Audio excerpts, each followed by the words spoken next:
La voix des Lucioles.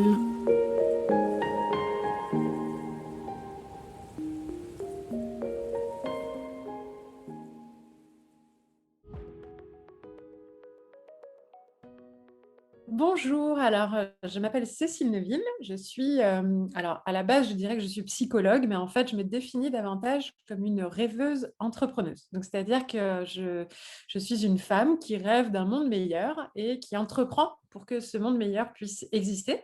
Voilà, donc ça c'est vraiment, comme ça que je me définis parce qu'au-delà de mon métier de psychologue, je fais plusieurs activités professionnelles et j'ai une vie, aussi personnelle riche et remplie, des engagements et cetera, et donc tout ça va dans ce sens-là, quoi.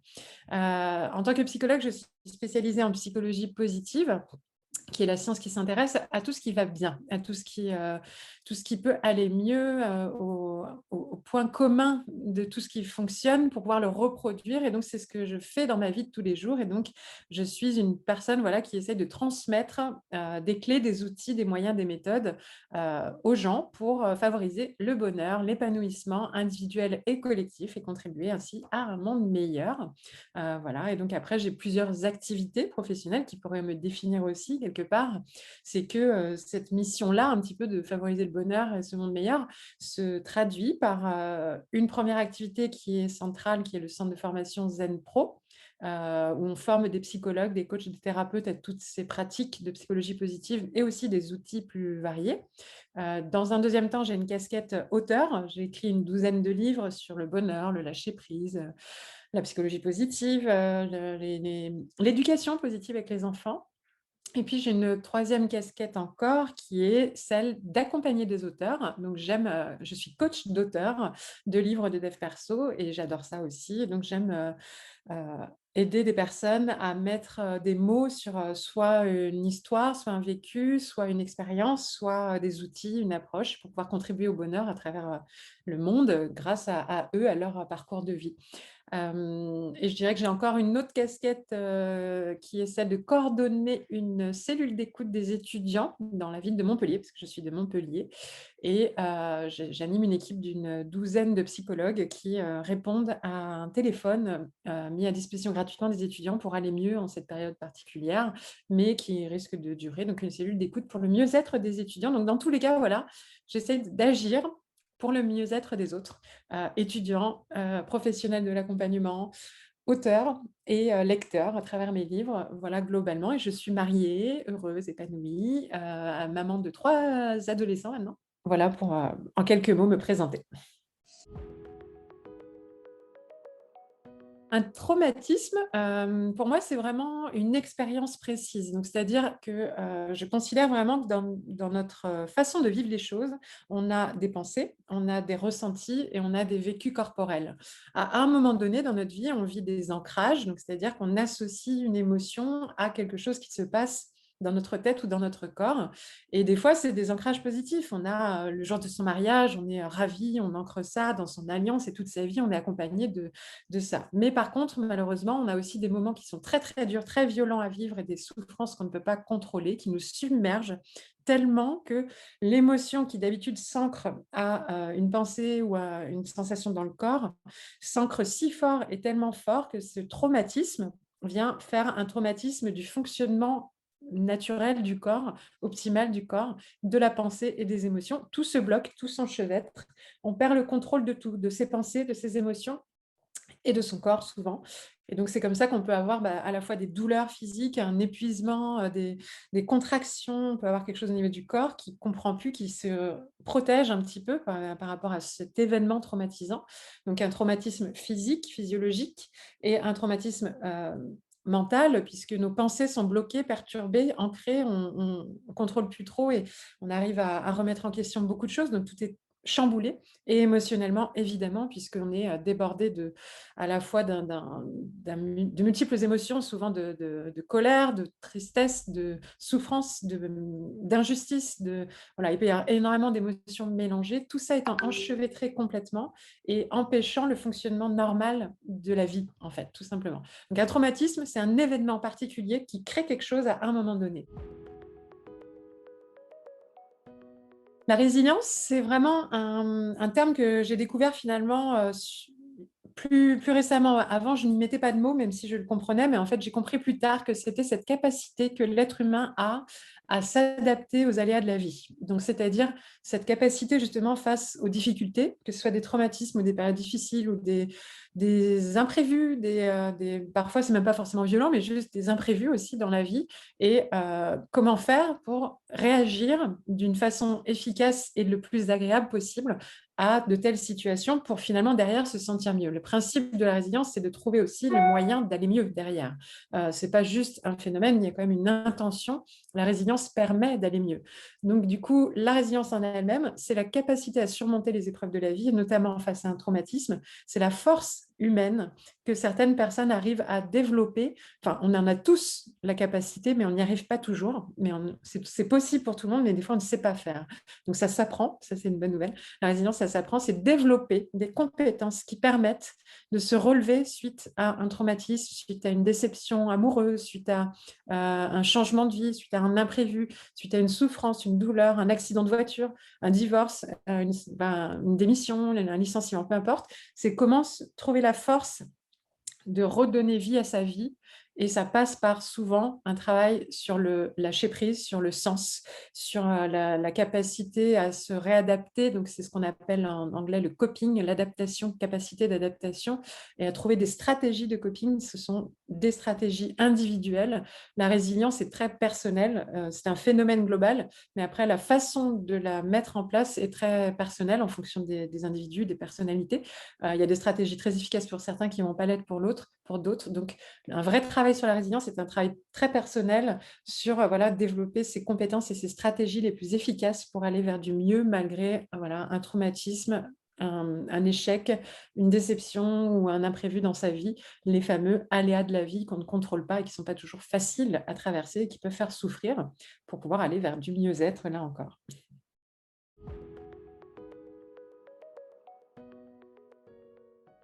Pour les personnes qui viennent de vivre un traumatisme, pour moi, la première chose à faire, c'est de prendre du temps pour s'écouter, pour prendre du temps pour soi. Donc, ça peut être accompagné. Enfin, vraiment, quand c'est un traumatisme, d'ailleurs, je dirais que c'est d'être accompagné. C'est très difficile de se relever seul d'un traumatisme parce que justement, comme j'ai expliqué, un traumatisme, c'est tellement chamboulé qu'on n'a plus le contrôle sur tout ce qui se passe et c'est compliqué de reprendre le contrôle sur quelque chose dont on n'a pas le contrôle en n'étant pas dans l'état pour, en fait, puisqu'on est en plus mal à ce moment-là.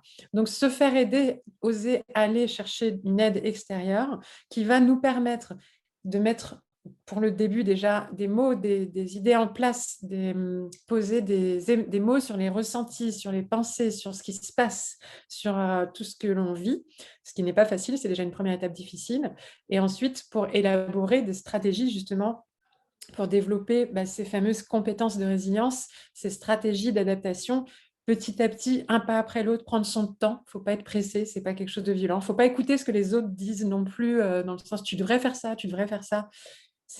Et encore une fois, il n'y a pas un chemin de résilience évident. Il y en a plusieurs. On peut s'inspirer des exemples des autres et se dire, tiens, ça me parle, mais ça ne me parle pas. Donc oui, peut-être écouter des chemins de résilience d'autres personnes, des histoires de vie de personnes qui s'en sont relevées.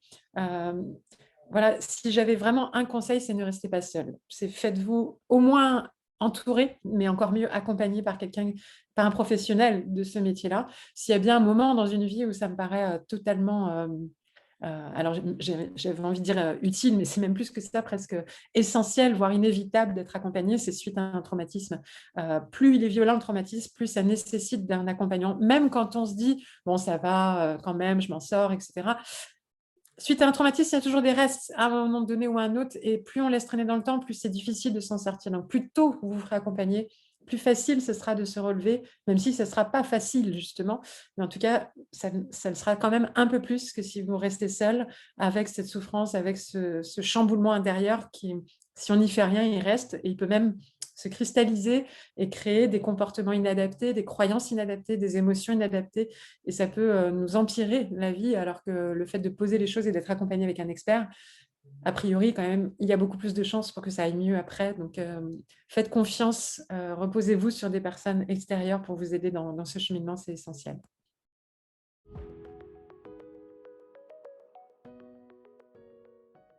Et si c'est pas vous-même qui avez eu un traumatisme, une personne de votre entourage, quand on est face à une personne qui vient de vivre un traumatisme pour lequel nous, on n'est pas responsable, hein, on peut se sentir malgré tout responsable de ne pas avoir été là au bon moment, de ne pas avoir su éviter que ça arrive, de ne pas savoir quoi faire pour que la personne se sente mieux. On se sent inutile. Il est normal de vous sentir inutile, impuissant. Souvent, on peut avoir de l'injustice, un sentiment d'injustice, un sentiment de colère. Parfois même, ça peut se retourner injustement aussi contre la personne elle-même qui est traumatisée, qui, parce qu'elle ne sait pas comment faire, ne sait pas non plus accueillir de l'aide, ne sait pas vous remercier pour ce que vous faites, que vous essayez de faire, parce qu'elle-même, elle est dans sa bulle et qu'elle ne se rend pas compte de tout ce qui se passe autour, et c'est normal. Donc déjà, c'est de prendre le recul et de se dire, continuez à prendre soin de vous, quoi qu'il arrive. L'essentiel, c'est déjà vous d'être OK sur ce que vous êtes, ce que vous faites. Gérer vos propres émotions, pour l'instant, en dehors de la personne, pour pouvoir, quitte à vous faire accompagner, là encore une fois, par un coach, sans forcément aller très loin, mais juste une séance de temps en temps pour poser les choses, pour pas qu'elles sortent au mauvais moment, de la mauvaise façon, avec la personne que vous voulez aider, et de façon maladroite, que parfois vous pouvez même déstabiliser, ou ça peut ne pas aider, en tout cas, l'autre personne. Donc, prenez soin de vous, prenez soin de vos émotions, et ensuite, avec cette personne, écoutez-la. Écoutez-la, soyez juste présent, mais écoutez-la dans le sens, pas que écouter. Alors, je vais être plus précise. C'est pas juste écouter avec l'oreille, faites-la parler. Non, c'est écouter ce dont elle a besoin. Donc, posez-lui la question, qu'est-ce que je pourrais faire? De quoi tu as besoin pour que tu sois mieux? Est-ce que tu préfères que je t'appelle? Est-ce que tu préfères que je vienne? Est-ce que tu préfères que je te laisse une semaine seule? Est-ce que tu as envie que je t'apporte à manger, que je te fasse le ménage à la maison, que je t'aide?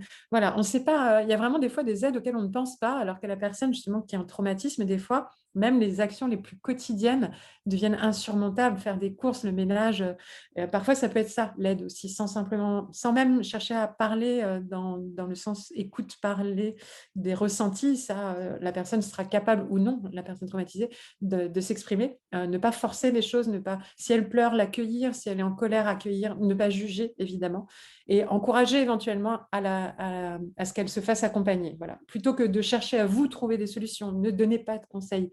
Euh, le seul conseil, j'ai envie de dire, que vous pourriez lui donner, c'est de ne pas rester seule et de se faire accompagner, de s'écouter et de vous dire ce dont elle a besoin, selon elle. Mais des fois, elle ne sait pas elle-même ce qu'elle a besoin, donc ce n'est pas toujours facile.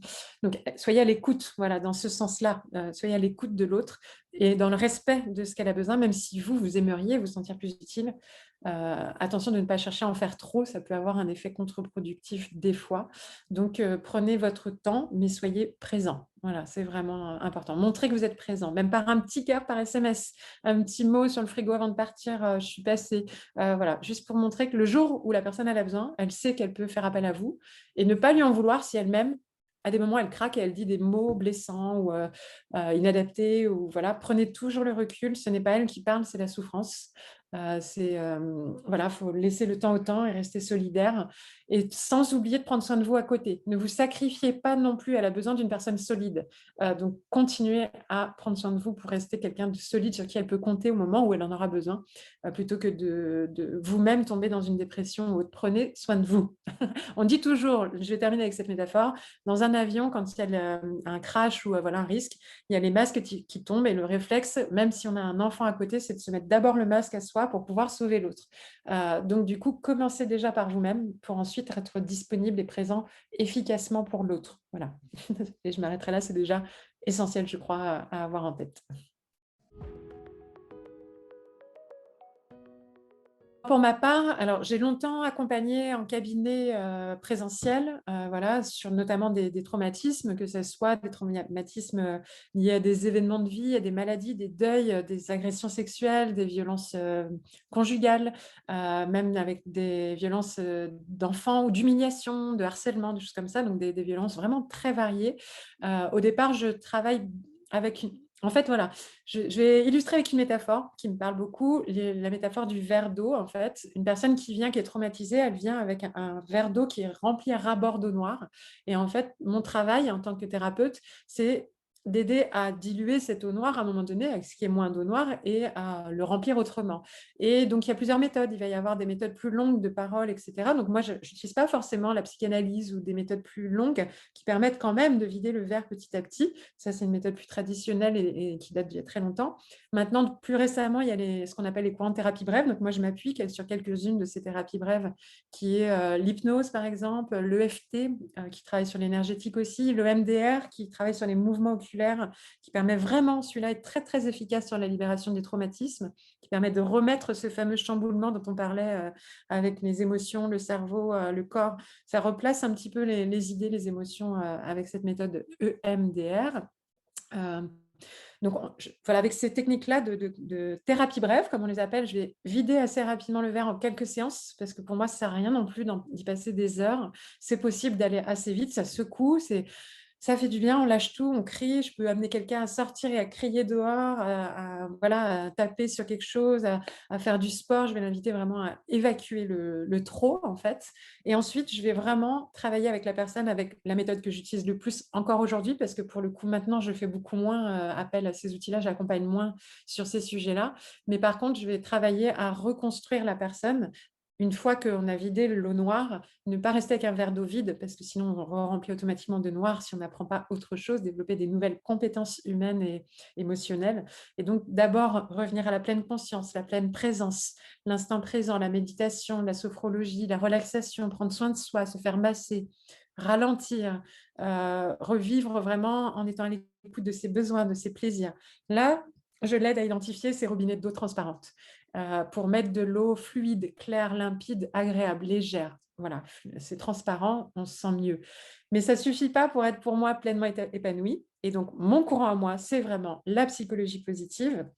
Et à l'heure d'aujourd'hui, c'est vrai que j'accompagne davantage encore les personnes qui, ça y est, sont revenues à une eau transparente, à mettre de l'eau colorée, de la couleur dans leur vie, et donc à trouver ce qui les rend vivants, ce qui les donne du sens à leur vie. Et c'est une dernière étape de la résilience qui arrive jusqu'à en quoi tout ça était utile, en quoi tout ça va me permettre de faire quelque chose de plus grand, d'apporter une contribution au monde, de donner du sens à ma vie, à cette histoire, à ce traumatisme, avec du recul, jusqu'à en arriver peut-être un jour à de la gratitude pour tout ça et à se dire je remercie la vie de m'avoir donné la force d'avoir réussi à surmonter ça. Je remercie la vie de me permettre d'exister, de pleinement vivre ma vie à 100%, d'en profiter et de pouvoir la partager avec d'autres gens merveilleux, etc., etc. Et donc, je travaille avec la psychologie positive, du coaching positif, du développement personnel.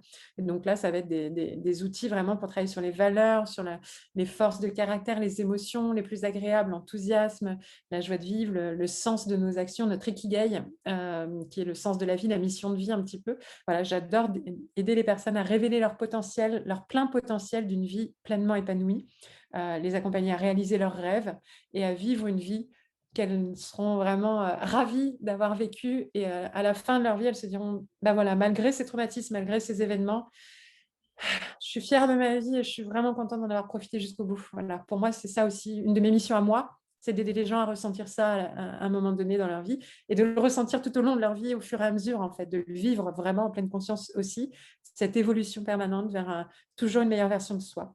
Donc, merci encore, Tiffaine, et je vous souhaite à toutes et à tous beaucoup de bien-être et de réussite, de bonheur, évidemment, malgré parfois les aléas de la vie que je comprends qui ne sont pas toujours faciles à surmonter. C'est possible et vous en êtes capable. Donc, je vous souhaite plein de bonheur.